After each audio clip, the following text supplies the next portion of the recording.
Hello friend, જય શ્રી કૃષ્ણ। તો આજે આપણે ફેમસ ખસ્તા પૂરી ઘરે બનાવશું। તો તે માટેની સામગ્રી જોઈ લઈ।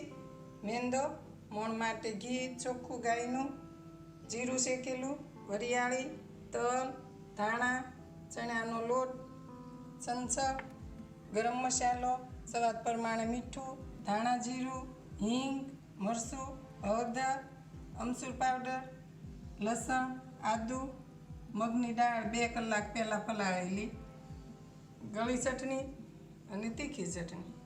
તો હવે આપણે લોટ બાંધી લેશું।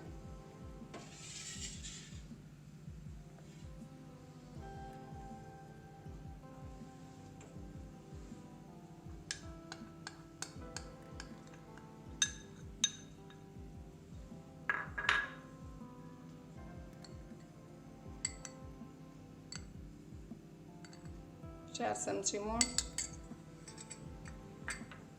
સારી રીતે મિક્સ કરી લેશું।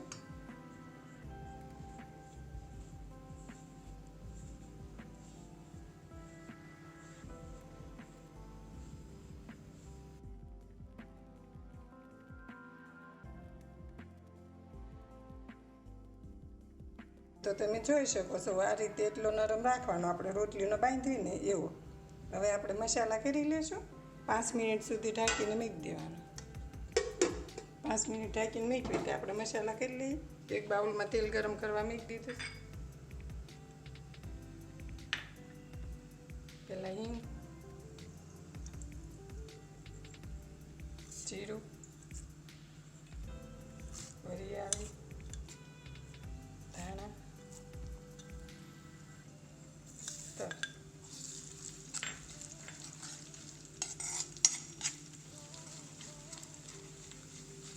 આદુ લસણની પેસ્ટ,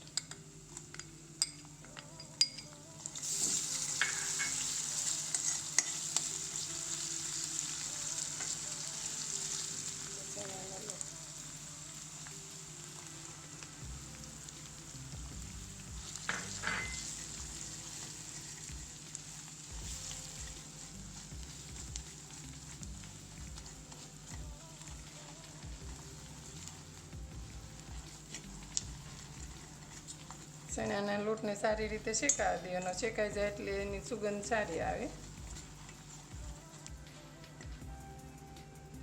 લાલ મરચું, હળદર, સંચળ પાવડર, અમચૂર પાવડર, ગરમ મસાલો, સ્વાદ પ્રમાણે મીઠું, ધાણા જીરું,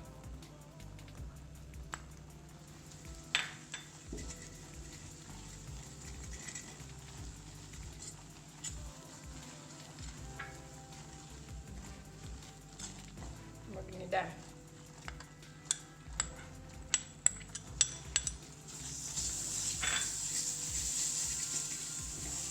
સારી રીતે મિક્સ કરી લેવી। આ રીતે આમ બોલ કરી લેવાના, ગોળ સરસ।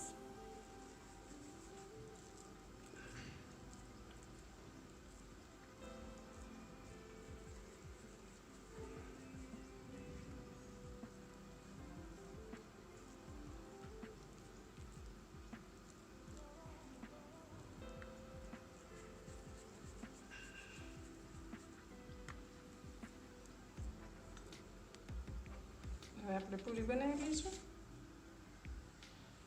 લોટને હવે આપણે માટે ટુકડા કરી લઈશું લોવા।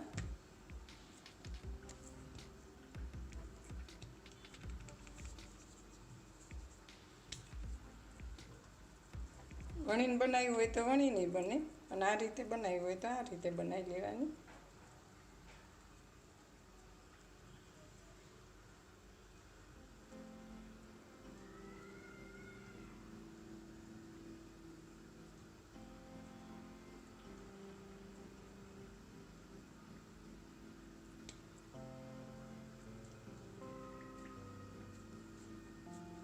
આ રીતે આમ બનાવી લેવાની।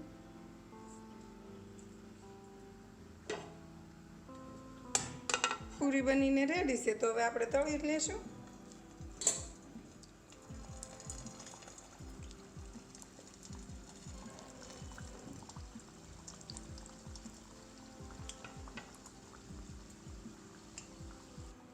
મીડિયમ ગેસે આ રીતે આમ તળી લેવાની. બ્રાઉન કલર થઈ ગયો છે એટલે હવે આપણે કાઢી લેશું.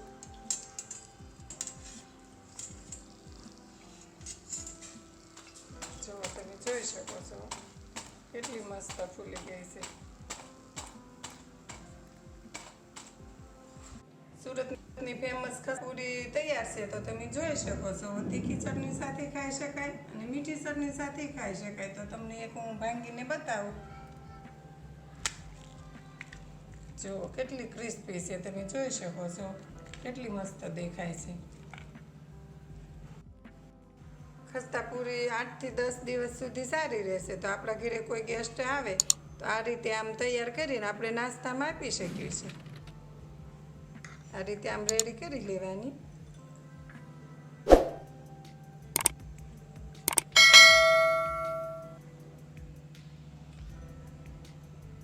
તમે જોઈ શકો છો.